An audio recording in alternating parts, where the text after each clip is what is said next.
I've kind of got I don't know if you listened to the show before, but I listened to a little bit. Okay. Trying to get myself familiar with it. Okay, so we're, it's very laid back. Like, it's very much, we don't sit there and try to act like we know everything. The whole format of the show was understanding that nobody wants to listen to us talk, right? Nobody wants to listen to me talk either. I just don't shut up. More than us. So,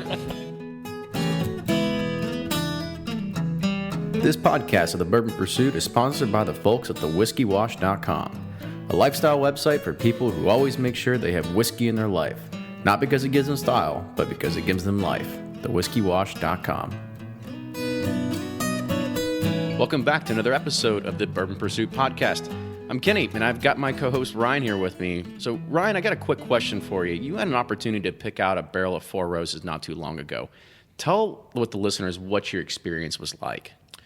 Yes, so we showed up to the bottling facility, which is in Cox's Creek, separate from the distilleries in Lawrenceburg. The bottling where you do the picks is in Cox's Creek, but they rolled out 10 different barrels of each different mash bill. They basically roll them out. They take a thieve, and they give you 10 different samples of each barrel. You get to taste them all. You select 5 of your favorites, and then you select. We were picking 3 barrels that day, so then we had all 5, and then we kind of talked as a group of which 3 were our favorites. So you were actually like real single barrels at that point. Oh, yeah, you're straight from the barrel.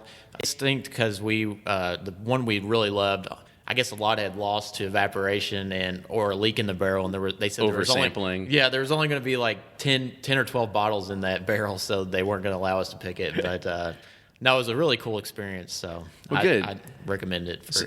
I asked you that because you may or may not have read, and it's kind of recent news, but Maker's Mark is now doing a private barrel program, but maybe you would call it more of a private blending program. There's been write-ups by the Whiskey Wash, the Bourbon Review, but there was also a kind of a great step-by-step along with pictures that was done by Owen Powell. He works at Beverage Warehouse here in Louisville. And I'll go over some of the highlights. So one of the things that they do is at 8:30 a.m., the group is picked up in a limousine in Louisville. They get Panera pastries and bagels on their way. They stop at the Harrison Smith House and picks up some boxed lunches. And then you're actually given a name tag that looks like it was made out of maybe a used old barrel. And then you're taken to the tasting room, and you get a fancy notebook and take tasting notes while the process is explained to you. And every batch starts as regular Maker's Mark, but then you choose between 5 different flavoring staves to add to the barrel to create what would be your unique profile. There's Baked American Pure 2, Seared French Cuvée, maybe I'm saying it wrong. Sounds Maker's fancy. Yeah, I tell you what, Maker's 46, roasted French Mocha, and toasted French Spice. Ooh, I know. like So you French sample, toast. you sample these 5 different barrels. They're finished in 10 staves from each of these options, and then you start blending them together to find your own unique flavor. He said it's, what Owen said in his own words. He said it's a very intense and lengthy process. He says it's as if makers took pride out of their consistent flavor profile and just threw it out the window, giving you endless options. So after everyone agrees on a particular flavor to use, then you actually sign it, you fill it, and you roll it into the rick house, and you wait 90 days for it to mature. So it's pretty cool. But it is cool because, like Greg Davis talked about, they're all about consistency, and it seems like it's cool that they're going to let you kind of build your own flavor profile. Absolutely. And then one of these things that you have to be forewarned about, there's only 40 of these private selections, just 40 that are going to be happening across the country. And if memory serves me right, the first one that's going to be available is at the Party Source in Northern Kentucky. So you have to look out for that.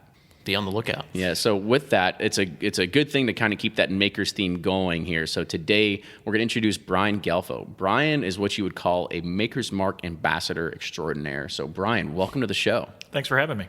So as usual, we kick it off by asking everyone that's going to be a guest, how did you get into bourbon in the first place? So what's your story? So it's kind of interesting. I grew up in South Florida, and for my whole young life, I thought that Jack Daniels was bourbon. I didn't know any better. You went into a bar, ordered bourbon, or ordered Jack Daniels. They gave you the same thing either way. I moved to Kentucky in 1997, and some of my friends turned me on to Maker's Mark as the first bourbon. And it just took me by surprise how good it was. And I was traditionally a Makers and Coke drinker until one day a friend of mine, we were bartending together in Lexington, and he tells me that I'm a wuss if I don't drink it neat. So I drank it neat, and since then I don't think I've mixed it with anything. Game changer. Total game changer. That over the years led into different bourbons and things of that nature. Maker's is still probably my go-to. Always have a bottle opener, a decanter full of it. But now I've got several hundred different bourbons in my house and rye whiskeys to experiment with. What was it about Makers that made you, I want to be the Extraordinaire ambassador? Well, it was kind of interesting. I mean, first off, I really enjoyed the taste. I mean, it was sweet. You could just drink it all day long, it seemed. But then there was people doing this crazy thing, collecting bottles of alcohol and sticking on shelves and not opening them. I thought it was the stupidest thing I'd ever seen in my life. And now you're one of those people. And now I'm one of those people. And what happened was my first bottle that I collected was actually several years later when I met my now wife. She had a bottle, one of the Keeneland bottles they had done that had the Kentucky Wildcat on the label years ago. And it was we started dating, and she had that bottle, and there was another new bottle getting ready to come out the next year. And we started looking at it as like, hey, this is a way for us to make some money, because people were buying and selling these bottles for 3, 4, 5 times what they were worth. So we hunted down when the new Keeneland bottle came out and wound up getting a case of them, and it just boomed. I started collecting from there, buying, selling, trading, to where now I've got more than 500 different bottles in all sizes, from 50 milliliter up to 1.75. Dang. Got me beat. So before we dive into the ambassador program, you're also quite the avid just Maker's Mark collector. So tell listeners more about just your Maker's collection. Yeah, that's something that's grown pretty rapidly over the years. I was lucky enough to become good friends with several people at Maker's, some that aren't there anymore. Initially through Dave Pickerel, who's a former master distiller there. We became friends, got to the point where I was going down to the distillery having lunch with him about once a month. He's the person that actually introduced me to Bill Samuels and then later to Rob Samuels, and I developed a friendship with them. But over the years, I developed friendships with people at Southern Wine and Spirits, Doe Anderson, their advertising company, and just started collecting anything and everything Maker's Mark. So in addition to bottles, I have posters, glassware, bar paraphernalia, you name it, I've got it. Luckily, I have a room in my home, a sort of a second living room, and it's about a 400 square foot Maker's Mark museum. Wow, what it is. That's cool. Yeah, so even with that, while we're talking about the Maker's Mark Museum, you also had a lot of that stuff on display here at the Fraser Museum in Louisville, Kentucky, and I think the display is getting ready to come down, but kind of talk about that. Yeah, sadly the display just came down on Valentine's Day. But Doe Anderson is the advertising company for Makers, and they've worked with them for, I believe it's almost 40 years they've worked with Makers. And they reached out to me and said they were getting ready to celebrate their 100th anniversary and wanted to do a Maker's Mark display as part of the exhibit. And we're just curious if I would be willing to loan them my bottles to put on display, because it would be easier to get them from one person as opposed to, getting them from 10, 12, 15 different people. I instantly said yes. I didn't even think about it. I said sure. And they wound up taking approximately 250 bottles and putting them on display at the museum. So talk about what's your most prized Maker's Mark possession. It's interesting. My most prized possession is probably bottles that Dave Pickerel had custom made for my wedding. We had bottles made, dipped in my wedding colors of silver and red, with a special label on it that has my wedding date on it and the story of how I met my wife and how I proposed to my wife, because I actually proposed to her with a Maker's Mark bottle. Oh, nice. Imagine that. And those, to me, it's a bottle I could never get rid of. Of course, I would never sell it. We gave them to the groomsmen and the bridesmaids and to some family members. But then, there's other bottles I have that are just extraordinarily valuable. Things like the bottle they did for the University of Louisville when they went to the Orange Bowl a few years ago. There's only 72 of them in existence. On the secondary market where they get bought and sold now, they're going for in excess of $2,000. Wow. For the bottle. For a U of L? For a U of L bottle, yeah. It's pretty tough for a UK grad to have that, but, I do. And there's others. There's so many over the years. There's a very special bottle that was done at the George Washington Distillery in Mount Vernon. It's actually a blend. It's not just Maker's Mark. It's a blend of multiple distilleries that they bottled there. And all the bottles of Maker's were hand-bottled and hand-dipped in red, white, and blue wax by Dave Pickerel. And it was actually bottled at, I believe, 107 proof, the first time any kind of Maker's product was bottled at that proof. But it's a very rare bottle. There's only 50 of those. Oh, wow. So that's another one that goes for big money when it gets sold, but mine will never be sold. There you go. Like I said, I have to see this someday. It's a crazy collection you have going on there. It is nuts. I mean, everything else they do with the glassware and the posters and trinkets and what people refer to as tchotchkes, things to put up on shelves. Literally hundreds of items, hundreds of glasses, and all kinds of things. It's really kind of nuts. Well, that's a great segue into the real reason why we had you in the show is because we want to talk about the Maker's Mark Ambassadors Program. So for any of our listeners that may not be members yet or have never even heard of it, give them a high-level overview of what the program is about. The Maker's Mark Ambassador Program was one of the first in the industry. It's a free program. You can go online and register for it. Of course, you have to be 21 years or older to register for the program. But after you register, you'll receive a welcome packet shortly thereafter. And your name goes on a barrel plate, and you actually get a barrel of Makers. Now, you don't get it alone. I forget how many it is, but it's probably 40 to 50 names they put on a barrel. That barrel ages roughly 6 to 8 years before it goes into a batch and bottled as Makers. And when that happens, you're notified that you can come get bottles from your batch. So the barrel that bared your name on it for those 6, 7, 8 years, you can go get some bourbon out of that barrel. So we get our name on a barrel, but what are some other benefits, I guess, of actually being an ambassador? Well, they're very good at getting in touch with their ambassadors. They take pride, Makers takes pride in notifying their ambassadors about things that are going on first. They like to let ambassadors know about new bottles that are coming out, events. They do events all around the country, maybe a little more centered in Kentucky, obviously because of the close ties. They do a lot of work with University of Louisville and University of Kentucky, so they do a lot of events around there.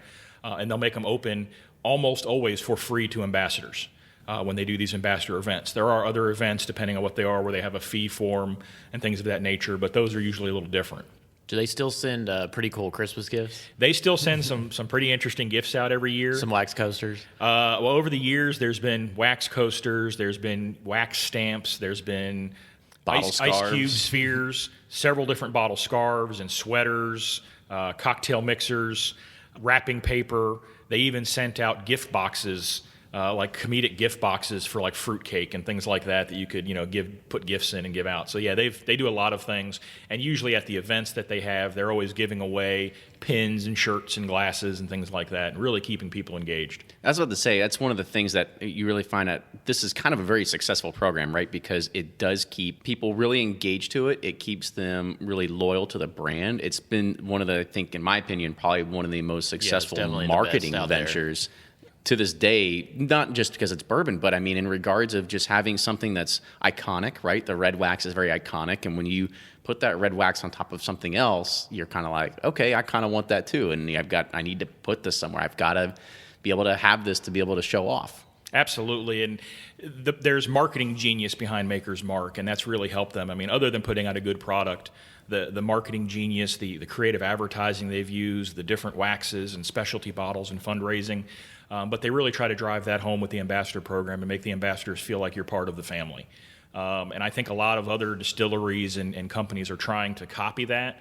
They're not gonna. I don't think they're gonna be able to hit the same point that Makers had, but some are trying. But Makers just has it down. They do it better than anybody else. I totally agree. Well, another thing with that, you came in today and you're wearing your Maker's Mark polo. Is when you have and you get some of this swag that Makers sends out, I mean, is it really like a way that you can have a connection with somebody when they're also like having a fraternity? Almost like a fraternity, if you will. And it gives you that immediate kind of talking point. Without the hazing. Well, it really is. Or maybe it is. Or maybe there's hazing. It really is. When you say it's a fraternity or a family, over the years, from being a Maker's Mark ambassador and being a collector, I have met hundreds, if not thousands, of people from around the country and around the world. I've met ambassadors in Australia and Europe and Spain, and it's just been incredible. And it really is a fraternity-like thing. You can reach out to any of these people. They'll help you find things you can't get. You can help them get things they can't get. It's just amazing, and I've developed some very good friendships. In fact, the other bourbon organization I'm a part of, the Bourbon Mafia, about half of our members were Maker's Mark collectors and Maker's Mark ambassadors when we formed the group. So give me an example of something that you said you need to be able to get something, or somebody else is asking you for something. Like, give me an example of what somebody's looking for. Well, prime example is different bottles. We have most of the custom bottles with the custom wax or custom labels are usually only sold in the U.S. They don't do a lot of things with that type of difference in overseas. But the bottles that go overseas are different. We all know they have to put different tax stamps on them sometimes, different writing. Some of the bottles that go to Japan have the kanji Japanese characters on them, things of that nature. So in particular, I got in contact with a gentleman out of Australia who was interested in some of the Keeneland bottles a few years back. And we traded. I sent him some of the Keeneland bottles, and he sent me some of the Australian bottles, where the labels are different. They have tax stamps on them. There's different things on the back. So that kind of thing, it really helps out. They also do different promotional materials in the different countries, whether it's glassware, advertisements, things of that nature. And I've traded back and forth with people in other countries on those. So I guess a good question is what makes the bottles that are harder to reach more valuable to you, right? Because I know a lot of people go crazy for the black wax export from Japan. But what makes that? Is it just because of the fact that you can't have it? Is that why people go crazy over it? Well, it's twofold. One, yeah, the collectors are excited to get it because you can't get it in the United States. You have to get it from overseas somewhere, both the black wax and the gold wax. However, for those who actually drink it, they're delicious products. The black wax and the gold wax are both higher proof than the Maker's Mark that's sold here in the U.S., and they're incredibly delicious. It's getting a little expensive to buy them now and open them up and drink them, but I've had several over the years and really enjoyed it. So the other thing I want to kind of touch back on, and you talked about the barrel program. When you get your name slapped on a barrel, it takes, what do you say, about 6 to 8 years to mature? 6 to 8 years, yeah. So what's the process of when your name finally gets called up, right? And is it something like Willy Wonka and you get your golden ticket in the mail? It's funny you say that because most people refer to it as the golden ticket. You do get something in the mail that says your barrel's matured. It's usually done in the spring. You can get your bottles most of the year round, but they have a big event every spring. Used to be just an ambassador weekend, and now they've sort of opened it up and they call it the Handcraft Festival. It's an all-day Saturday event where you can buy arts and crafts with bourbon themes to them, stuff made out of bourbon barrels, things of that nature, tours of the distillery, complimentary tastings, food trucks, all this kind of stuff. And you can go and get your bottles done. I think they allow you to get 2 1-liter bottles out of your batch. Some people get confused and think it's a single barrel, but it's not. It's out of your batch. And then they do something nice on the bottles. They've changed it a couple times over the years where you get your name either printed on the label or you get a hang tag that goes on the bottle. Sometimes they've had stamps on tops of the bottles. They do some different things to mix it up. I know mine actually matured probably 3 years ago, and I was just kind of like, I just let it go. Loser. I know. I should have, but do they do the cash strength where you can get it at cash strength, or No. just in the the normal? It's just in the normal now. It's in the 90 proof. We all know they had their little issue when they tried to go down to 84 proof. Yeah, how did you feel about that? Actually, I was involved in that before the announcement was made. Okay. I got to do several tastings and comparisons of the 84 proof to the 90 proof. My personal opinion, and my personal opinion only, when they went to 84 proof, they should have left it there. They could have made it through the storm of media attention that it got, and they wouldn't have had some rolling blackouts on certain size bottles. They've had blackouts recently on 175s and things of that nature. And the truth be told, the average Maker's drinker doesn't drink it neat. Right. They drink it on the rocks. They drink it with Coke. They drink it with ginger ale, whatever. And I will swear to anyone that 99 out of 100 people who mix it would not be able to tell the difference between the 90 and the 84 proof. Right. Straight, I was one of the few that was able to taste it. I remember sitting in Rob Samuel's office at 10 o'clock on a Monday morning one time, tasting 84 proof versus 90 proof with him and Bill, and they were amazed that I was able to pick out the difference in them. But I've also drank quite a bit of their product, Right. So I knew what to expect. But it is pretty cool that they listen, to their customers and met their expectation or demands, to put it back. They did. It was a very interesting time, and Makers actually thanked me because when the storm hit social media, I was one of a few people that was defending them pretty vigorously on those chat boards on Facebook and things of that nature. Because of the relationship I developed with Makers over the years, it was like somebody was attacking my family when they were yelling and screaming at Makers for ruining a product and that kind of thing. To the point where I was getting hate mail, I was getting phone calls, I was getting all kinds of stuff. I was sending emails over to the folks at Makers showing what people were saying to me, that like I had something to do with it just because I was defending them. So it was kind of bizarre. And That damn bourbon mafia. It took less than a week, and I remember it vividly. I was going out to breakfast with my wife, and I got a phone call from Rob Samuels, and he let me know that come Monday morning they were going to reverse the decision and go back to 90 proof and make it a public announcement. And I was just kind of surprised that it took a week of backlash to change it. But again, they listened to their consumers, they listened to the people that have a passion for it, and they went ahead and gave the consumers what they want. And a lot of companies wouldn't do that. Yeah. for sure. Another great question for you, since you seem so in with the Samuels family, kind of give us some idea of what life is like for the Samuels outside of bourbon that maybe you have privy to, or maybe that you're able to kind of just talk to them about on a regular basis. Well, it's interesting. Having developed a friendship over the years, I'll say it took a little longer to develop that friendship with Rob. Rob had different aspirations initially. I don't think, and this is just my opinion, that he thought he was going to be the CEO of Makers at any point. He had some different aspirations with previous owners of the company, and he was going to do some things. But I'm really glad they brought him back into the fold. Oh, I guess it's been 12, 13 years ago now, maybe a little less, when they brought him back into the fold and started moving him up in the Makers chain. And he took over for Bill as CEO when Bill retired. But I have had an opportunity to spend some time outside of bourbon events, just sort of one-on-one. And it sounds silly. They're just normal people with normal lives. When I'm with Bill or with Rob, we're not talking about Maker's Mark. We're not talking about bourbon. We're talking about Bill going to Florida in the winter and his wife Nancy going into Florida, and Rob, we're talking about his kids or the renovations he's doing to his house, that kind of thing. And just really good down-to-earth people. Yeah, I got that too. We interviewed Rob, and we were talking about Netflix and Making a Murder more than we were bourbon. So, I love Making a Murder, and so that, we connected on that. Yeah, which was a great show too. Curious to see how that's going to turn out. Right. So you also had mentioned events, and you've done plenty and been to plenty of events. You've probably even been the showcase pony at some of these events, right? Where they bring you on stage and like, look at our prized possession over here. So kind of give us an idea of what are some of your favorite events that you've been to in the past decade or so. Well, I would say some events they started just in the last few years called the Delectable Distillery.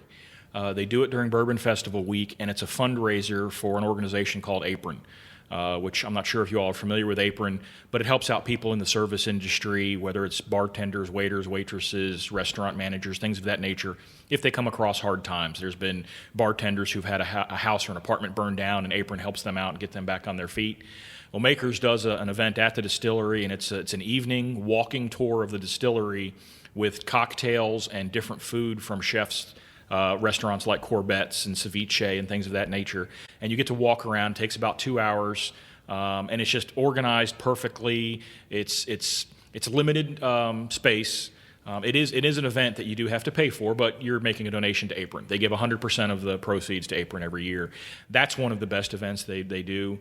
Last spring, they did an event where they had the ballet actually perform on Maker's grounds and had a dinner, and it was a fundraiser for the ballet, and those kind of things. What used to be the Ambassador Weekend and the Handcraft Festival is a great time. It's a lot of people, and if the weather's not nice, it can be miserable. But they've gotten lucky the last 3 or 4 years. They've had gorgeous weather, and you can go and just walk at your own pace around the distillery. It's nothing really guided. You get to see everything in and out. You get to see the bottling line in action. You get to meet people. We've had groups of people meet up there and do trades of bottles and things there. It's really a lot of fun. So talk more about that weekend, because that's something that, at least for ambassadors, that's something that a weekend that they can all look forward to, because it's an ambassadors only kind of time at the distillery where they can do their own thing. How many people show up to this? That's a good question. Thousands. I would say on some of the bigger ones, there's been in excess of 10,000 people at the distillery, wow, if not more. But that day is not the only part of the weekend. It actually starts earlier in the week. That always goes around the release of the yearly Keeneland bottle that they do for Keeneland Racetrack over in Lexington, and also what's now the Makers 46 Mile, the race that they run on Friday afternoon at Keeneland.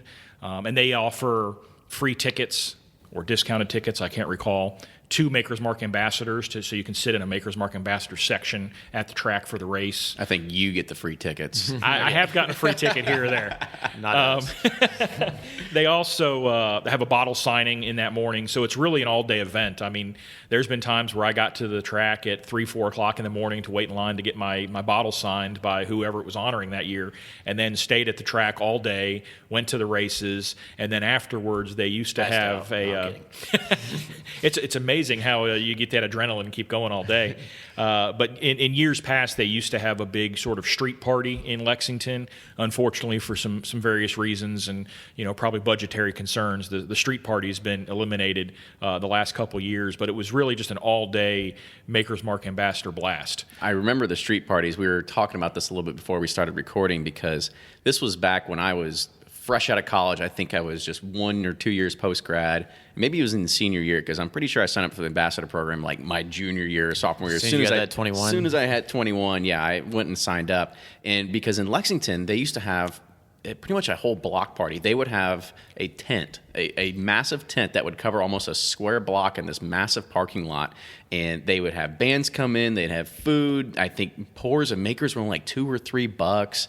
And it was something that was just for ambassadors. You had to go online, print out a ticket, and show up. And I loved it because not only did you get to go, and of course I'm fresh out of college, I wasn't bidding on art, but you got to leave at the end of the night with some sort of tumbler or glass dipped in that iconic wax. And it was really cool to kind of take home. And I still have all those bottles from those times still at my house today. I really wish they still did something like that. Yeah, like I said, I think there was some financial reasons, probably some legal reasons too, that you got to be careful doing things like that. So they've eliminated the party. But also part of the weekend used to be a special ambassador only bottle that you got on that Saturday down at the distillery. They did, I think it's probably 10 different bottles. I'm not exactly sure. With different themes on them. Usually they were around horse racing, but for example, when Bill Samuels retired, they had a retirement bottle one year that you could get. You could go down there and dip them yourself or get them pre-dipped. And you had to be an ambassador to go down there and get them. So that was a very unique experience. They still have an event there now. They've converted it to what they call the Handcraft Festival, where they have vendors come in who do all sorts of bourbon-related crafts and things made out of barrel staves. Not just Maker's Mark. I mean, they open it up to all kinds of products. But then they also have food trucks, and they have live entertainment, and they have samples of the bourbon, of course. They have Kentucky Cooperage there making barrels. You can see how the barrels are made. They make it very interactive, and you can just kind of walk at your own pace, check out the whole distillery, and have a really good time.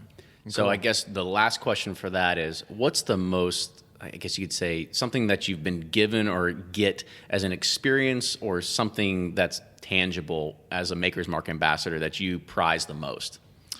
Ooh, the gifts that I probably prize the most. As odd as it is, from the ambassador gifts that they send, we mentioned earlier, ice cube trays and sweaters. The little sweaters are just awesome. They make these little bottle sweaters, and they've done them for cool. They've done them for the regular Maker's bottles. They've done them for Maker's 46, and they're just a heck of a conversation piece. And a lot of people have fun with them. I've seen people put them on cats and small animals and things of that nature, and it's just a really fun thing. And when you look at what they're doing and sending out however many thousands of these for free to people every year, just as a thank you for supporting our product. I can't think of anybody else that does anything similar. I totally agree. And there's also a lot of stuff that you can buy online at their Maker's Mark online gift shop. I was just browsing it earlier before we started this podcast just to even see what was available. And you can get pretty much anything bourbon bar related, personalized and stamped with your name, your barrel number, all that sort of stuff. I think I even saw that you can actually order an actual barrel with your name and your number on it. Granted, it's not that barrel, but it's an authentic Maker's Mark barrel. Absolutely. They do all kinds of things like that. I have engraved crystal decanters with the ambassador logo and my name on them and things of that nature. And for a while, they had an artist out of, I believe she's in Owensboro, and she was making ambassador bottles, where she was painting the bottles and putting your ambassador number on them, and those were available for purchase through the website and things of that nature. So they've done a lot of unique things to really make ambassadors feel special. They do try to do special things for the ambassadors. When you go down to the distillery, if you mention your ambassador, if you don't already have one, a lot of times they'll give you a special ambassador pin, so you can have those kinds of things. They really try to take care of the people. It's not just another rewards card where you're just scanning it. No, it's not. Now maybe we should talk to them about that. Get some kind of discount with that ambassador card. They haven't really worked that into it yet. I still spend way too much money every time I go to the distillery on a bunch of stuff I probably really don't need, but I just have to have. Exactly. It's the story of our lives, right? Yeah, talk to my wife about that. Thank you again for being on the show today. This was fantastic. This was a great kind of insight into the Maker's Mark Ambassador program, as well as how you've influenced it, how you've also taken it into another level, as well as just being a collector of the program. Well, thank you very much for having me. One thing I'm always willing to talk about is Maker's Mark and bourbon in general. So if you ever have questions, feel free to reach out. There you go. So if anybody does want to reach out to you and get in contact with you, what's the best way to do it? The best way is probably to reach out to me through the Bourbon Mafia. My email address is brain, BRAIN, .gelfo, GELFO, at bourbonmafia.org. Are y'all accepting new members? Our member process is kind of interesting. Some call us a little too elitist or a little too exclusive, but we're trying to keep our group small. Like I mentioned earlier, it's people in the industry and high-end enthusiasts. To get in, you have to be nominated by an existing member. Then we actually have an application process, an interview process, and a voting process before we let people in. Can we apply? It's like becoming a doctor, and you got to you got to defend what you're doing, right? I would say you guys could have a good chance at some point in the future. Awesome. We'll just go ahead and put that on our resume while we're at it, right? That's right.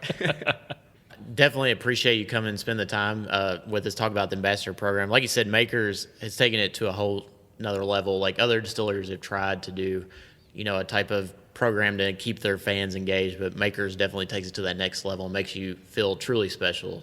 If you like what you hear, make sure you subscribe to us on iTunes. You can follow us on Facebook, Instagram. You can like us on Facebook. Also, don't forget Twitter. We're everywhere on social media. Follow us because we're always pushing out nice, good content in there, usually what we're drinking on Friday or Saturday nights. And we were actually talking earlier, even Monday, Tuesday, Wednesday, Thursday. When you have kids, it leads you to drink. It's constant. Also, if you know of anybody that you would like to have on the show, if they've got an interesting story that involves bourbon, we'd like to interview them. So make sure you get us an email at theduo@bourbonpursuit.com. Yep, and we'll see you next time.